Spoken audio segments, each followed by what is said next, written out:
Hi guys, and welcome to the tiny homestead here in Montana.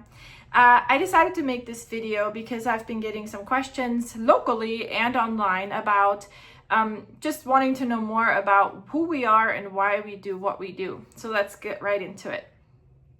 My name is Marina and I'm the wife of a combat veteran, and I am also a mom to two little boys. They're currently 3 and 5 and they're incredibly busy.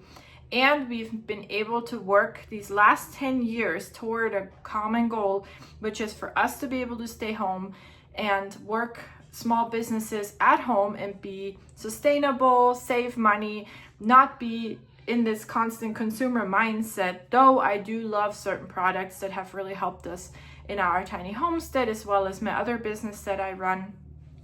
But basically, what we're trying to do, and we've been able to accomplish that in the course of the past 10 years, is to have a life where we are financially free enough. Now, we're not wealthy, but we're free enough that we can both be at home and do what we love and have our kids at home with us. I am so proud to say that I never put my kids in a daycare. Not that that's necessarily bad.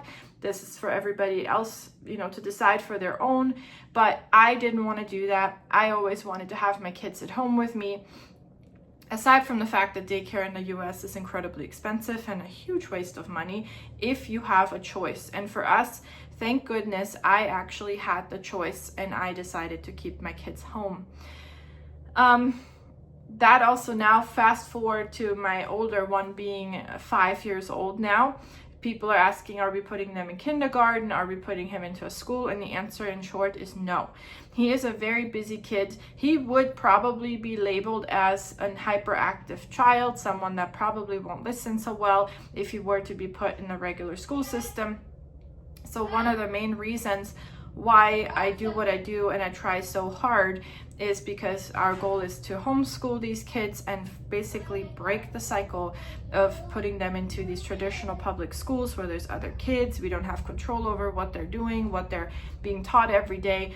And I am a firm believer that my husband and I, we both went to a master's program. We are educated enough that we can teach these kids their basics in the first few years for sure and give them one hell of a childhood, because play is something so important in the development of a kid. That's at least what we believe. And to be able to offer them all that freedom and help grow vegetables with us and learn their ABCs and colors in the process, etc. That's kind of a side tangent, but that is one of the big reasons why we do what we do on a daily basis, to keep the family together and keep that family dynamic as the most important piece of our days. So next, another question I get a lot is, how do we garden the way we do? Because we literally sow hundreds of plants.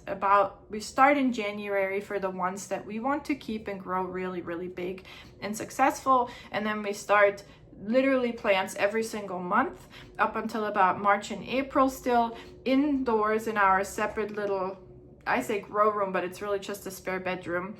And people are just completely blown away that we're able to keep a lot of the plants for us in our 12 by 20 tiny yard, which I've shown in some of my shorts what that looks like.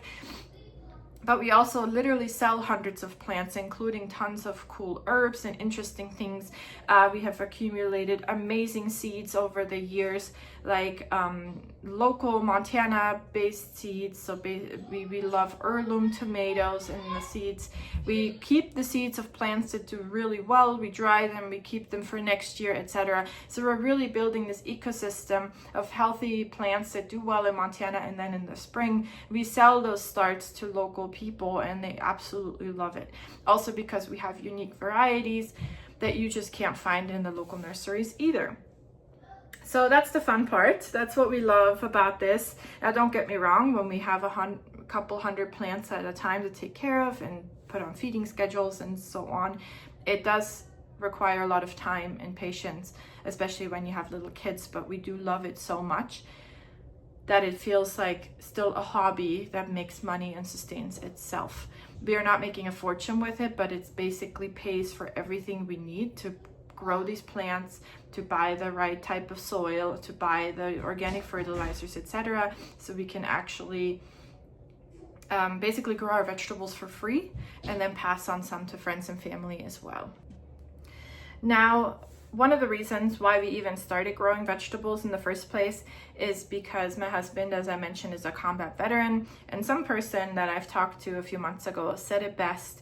They said, war is destruction, and growing vegetables and creating things, it's creation, it's growing, it's nurturing.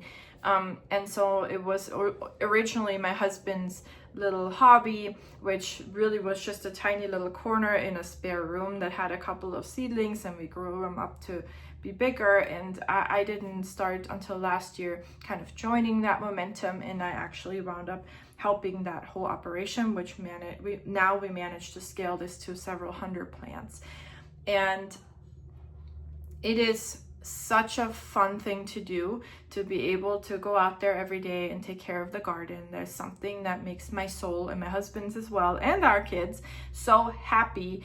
And we love doing it every day, even though it's a lot of work. We also have some ducks now, and they're thriving, they're being spoiled, especially our kids love feeding them treats. And so it really has become this tiny little ecosystem, and it feels like we're moving more and more toward a bit more self-sufficiency, even though we're still very much reliant on regular society and our utilities and all that sort of stuff. But this is hopefully going to inspire some of you to see that it doesn't take a huge property, a farm, enormous amounts of debt and equipment to do this. Really start on a small scale and grow and scale this up to the best of your abilities, and see where your level is, where you say, okay, this is fun.